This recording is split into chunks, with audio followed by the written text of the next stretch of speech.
अस्सलाम वालेकुम दोस्तों, कैसे हैं आप जनाब। आज जो कंट्री मेरे पास है वो बहुत ही खूबसूरत, बहुत ही प्यारा है। उसके मुतल्लक मैं पहले भी बात कर चुका हूँ। उसके टूरिस्ट वीज़ा के रिलेटेड मैंने बातें की हैं, उसको परफेक्टली आप लोगों से शेयर किया था और बहुत से दोस्तों ने सराहा भी था कि यार आपने अच्छा किया कि चेक रिपब्लिक के टूरिस्ट वीज़ा की बात की, शेंजन वीज़ा की। तो भाइयों, एक और दोस्त ने रिक्वेस्ट किया कि आप इसकी study visa, business visa, family reunion visa और जॉब वीज़ा के मतलब बात करें, तो मैं इन तमाम वीज़ों की बात करूँगा। आज मैं करूँगा इसके जॉब वीज़ा की, ठीक है। तो दोस्तों, जो चेक रिपब्लिक है ना, वो बहुत ही प्यारा कंट्री है। यहाँ पे जॉब्स अवेलेबल हैं। आप यूरोप.com, इसके अलावा czechrepublic.jobs, आप जनाब प्राग जॉब्स और चेक रिपब्लिक जॉब्स पे जब क्लिक करेंगे, गूगल करेंगे, तो आपको बहुत से जॉब्स मिलेंगे। तो यहाँ पे छोटी जॉब्स भी अवेलेबल हैं, बड़ी जॉब्स भी अवेलेबल हैं। डिपेंड्स अपॉन कि आपकी एक्सपर्टी यहाँ पे फिट आती है या नहीं। सैलरीज भी ठीक है, नॉर्मल है। अब हम बाकायदा बात करते हैं जनाब इन जॉब्स को हासिल करने के लिए क्या क्या चाहिए, क्या क्या नहीं चाहिए, फ़ीस कितनी, कितना टाइम लगता है। देखिए जी, सबसे पहले तो हम इसके रिक्वायर्ड डॉक्यूमेंट्स की बात करते हैं। अगर हम इसकी आप कहें ना कि आप इसके लिए एलिजिबल हैं, तो हर बंदा इसके लिए एलिजिबल होता है। उस पर कोई क्राइम ना हो, ठीक है, और उसके पास एक्सपर्टी हो, पढ़ा लिखा हो, उसको इंग्लिश लैंग्वेज आती हो, तो मेरा ख़्याल है वो एलिजिबल होता है। जहाँ तक इसके रिक्वायर्ड डॉक्यूमेंट्स की बात है ना भाइयों, तो चेक रिपब्लिक में सबसे पहले आपके पास जॉब ऑफ़र लेटर होना चाहिए। आपको इसका वर्क परमिट ब्लू कार्ड की शक्ल में मिल जाएगा, एम्प्लॉयमेंट कार्ड की शक्ल में मिल जाएगा, और इसके अलावा ट्रांसफ़र की शक्ल में मिल जाएगा। ब्लू कार्ड में ये है कि आप किसी यूनिवर्सिटी में जॉब कर पाएंगे। एम्प्लॉय कार्ड से मुराद ये होता है कि कोई कंपनी आपको बुलाएगी, वो आपके लिए वर्क परमिट अरेंज करेगी, फिर उसके लिए आप लॉन्ग टर्म वीज़ा अप्लाई करेंगे। तो सबसे पहले तो आपके पास जॉब ऑफ़र लेटर होना चाहिए, किसी भी कंपनी का, किसी भी इंडिविजुअल का जो वहाँ पे रजिस्टर्ड हो, ठीक है। वो आपको बुला रहा हो, कोई इदारा हो, कोई इंस्टीट्यूशन हो जो आपको तैनात करना चाहता हो, और वो वहाँ पे आपके लिए वर्क परमिट अप्लाई करेगा, वहाँ से अरेंज करवाएगा और फिर वो आपको भेजेगा। फिर उसकी बेस पे आप वीज़ा अप्लाई करेंगे। अगर आपके पास जॉब ऑफ़र लेटर नहीं है, या ई कार्ड या ब्लू कार्ड नहीं है चेक रिपब्लिक का, so you are not eligible to file a case. आप वहाँ पे अप्लाई कर सकते ही नहीं। अच्छी बात यह है कि VFS ग्लोबल इसके डॉक्यूमेंट्स लेता है, इनकी एम्बेसी भी है यहाँ पे, ठीक है।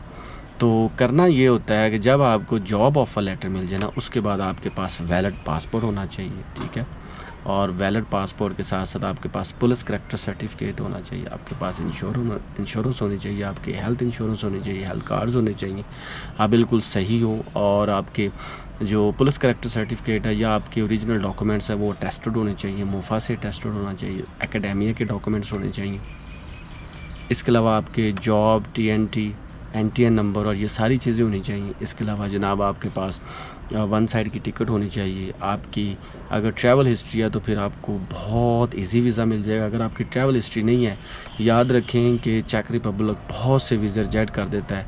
अगर आपके पास इन्विटेशन लेटर भी हो, अगर आपके पास तमाम डॉक्यूमेंट्स हो, आप बिल्कुल साफ़ शफाफ हो, आपकी ट्रैवल हिस्ट्री भी हो, सब कुछ हो, फिर भी ये आपको वीज़ा रिजेक्ट कर देता है। तो इसलिए इसका वीज़ा लेना थोड़ा सा टफ है। तो ये तमाम डॉक्यूमेंट्स, इसके अलावा जनाब आपके पास आपकी जॉब के लेटर, आपके एक्सपीरियंस के लेटर, आपके पास हर वो डॉक्यूमेंट होना चाहिए जो ये साबित करे कि आप बिल्कुल इसके लिए एलिजिबल हैं।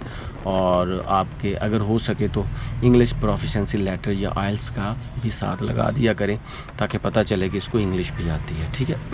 अगर इसके अलावा कहीं का आप किसी और कंट्री का पुलिस करैक्टर सर्टिफिकेट है पाकिस्तान के अलावा, या वहाँ का कोई जॉब ऑफ़र लेटर है, या वहाँ का एक्सपीरियंस लेटर है, सैलरी स्लिप्स हैं, वो भी साथ लगा दिया करें, ठीक है। ये है तमाम डॉक्यूमेंट्स। प्लस आपने अपॉइंटमेंट लेनी होती है, उसका भी लेटर, उसकी भी ईमेल, उसका भी फॉर्म फिल, तमाम इसके रिक्वायर्ड डॉक्यूमेंट्स। अब बात करते हैं जी प्रोसेस की। प्रोसेस ये है कि सबसे पहले आपके पास जॉब ऑफ़र लेटर होना चाहिए। अगर आपके पास जॉब ऑफ़र लेटर नहीं है तो वीज़ा अप्लाई करने की ज़रूरत नहीं है, क्योंकि आपको वीज़ा नहीं मिलेगा, ठीक है।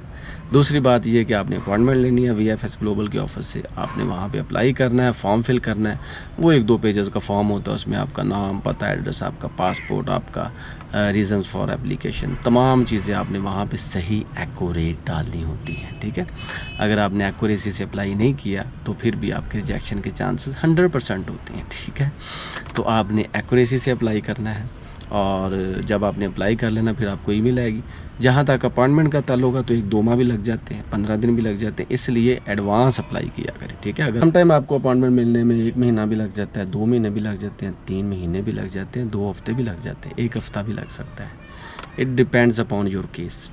और याद रखें आखिरी वक्त तक भी चेक रिपब्लिक आपका वीज़ा रिजेक्ट कर सकता है। अब आप वहाँ पे अपने तमाम डॉक्यूमेंट्स को सबमिट कर लेंगे। उसके बाद जनाब आपका इंटरव्यू सारा कुछ हो गया, फिर आपने वहाँ पे फ़ीस जमा करवानी होती है। फ़ीस 90 यूरो सिंगल एंट्री के साथ और लॉन्ग टर्म वीज़ा, ठीक है।